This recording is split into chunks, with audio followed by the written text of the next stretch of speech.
મિત્રો ચાવડા દિનેશના સૌને નમસ્કાર। કે કવિએ એક સરસ વાક્ય લખ્યું છે કે ડુંગર ખેડાય દરિયો ખેડાય ખેડાય ખેતર ને વન પણ ગમે એટલું મથો ને તોય માનવીના મન ન ખેડાય। કેમ કે ભાવ વગરનો અહીં બધાનો આવ ભાવ છે, પરિસ્થિતિ પ્રમાણે સૌનો સ્વભાવ છે। કે સાસુને મિત્રો ચાવડા દિનેશના સૌને નમસ્કાર।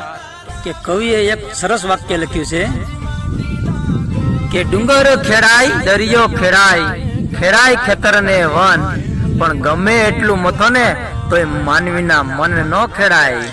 કેમ કે ભાવ વગરનો અહીં બધાનો આવ ભાવ છે, પરિસ્થિતિ પ્રમાણે સૌનો સ્વભાવ છે। કે સાસુને